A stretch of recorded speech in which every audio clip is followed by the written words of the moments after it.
มาพี่น้องอันนี้ถึงมือข้าพเจ้าเนาะมันอยู่สูงเพราะว่า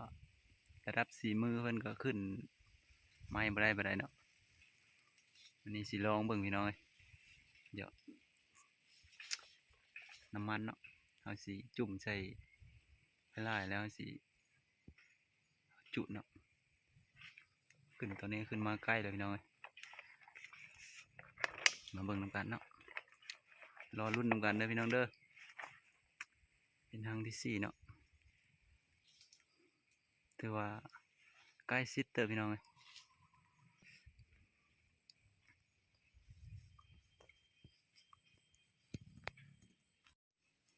เด็กพี่น้องห้างโตเนาะขึ้นมาใกล้แล้วก็ยังโมข้ามพี่น้องเขาก็ยันมันแน่เนาะเพราะว่าโบเคยเอาไปได้พี่น้องเด็กโอ้หางใหญ่พี่น้องเดี๋ยวเดหูมันพี่น้องเป็นต่อตุ้มเนาะเขาเรียกว่าต่อตุ้มเด้อพี่น้องเด้อมันอยู่ในลำไม้พี่น้องติดกับลำไม้เนาะกับดาบอยู่ในเนาะเพราะว่าสิลองเบิ่งพี่น้องบ่เคยจุดบ่ได้เนาะ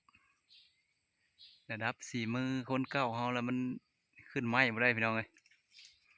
ดี๋ยวรอรุ่นตรงกันเด้อพี่น้องเด้อหอบนี่เป็นถึงมือข้าพเจ้าเนาะเนี่ยเริ่มใกล้สิมันมืดจังหน่อยเนาะเฮาบ่กล้าบ่ได้เอาแต่เว้นบ่ได้พี่น้องต้องให้มันค่ำๆจังหน่อยขึ้นสูงเด้อพี่น้องโอ้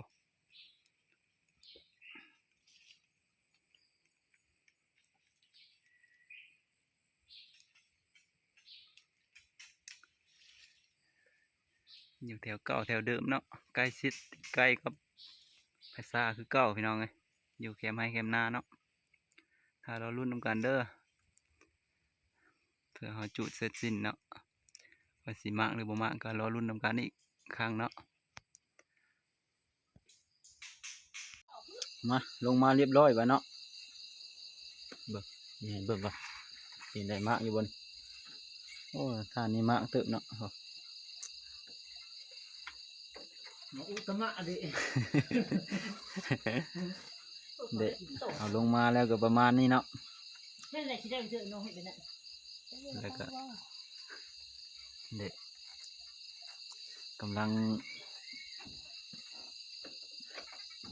แม่มันก็ขับอะไรมุกใส่ลูกมันมือนั่นล่ะพูดน้ำมัน เด็กสีมือใหม่เด้อพี่น้องเด้อสีมือใหม่ได้เต็มนึงมันนี่เนาะ ใบหัว เอามันบายหัวไปบ่อนนึงเนาะบ่เคยเอาพี่น้องเลย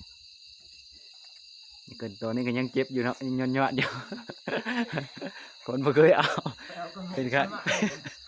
เป็นครั้งแรกเป็นครั้งแรกได้ไปแต้มนึงมันนี่แต่ก็เอาพอเอาเนาะเด็สีมือระดับนึงนี่บ่เป็นหยังแต่ก็เอาเนาะมื้อนี้เป็นสีมือข้าพเจ้าเอาไปแต้มนึง การไม่อเมริกาใต้เป็นน้องเสียงก็ไม่ให้เป็น เด็ประมาณนี้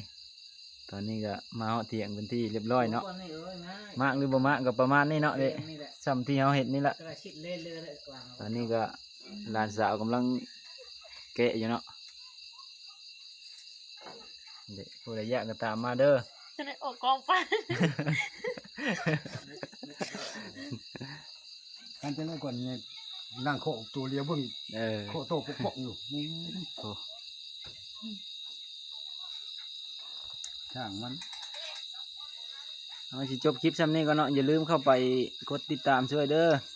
ทางยูเฟซหรือว่าช่อง YouTube ก็คือกันเนาะหาติดตามนี่เด้อ ครัวฟันทั้งหมด เอาเสียงไปลงในคุยข้างเขาเลย พบกันในคลิปหน้าเนาะ เฮ้ยพี่ยัง ติดตามไว้เด้อเพื่อคลิปหน้าพบพ่อกันใหม่อีกเนาะผู้ใดเห็นต่อก็ติดต่อมาทางนี้ก็ได้นี่สีมือระดับหนึ่งเฮามีอยู่แต่สูงเกินไปก็ขึ้นบ่ได้พี่น้องเลยวันนี้อยู่สูงเนาะ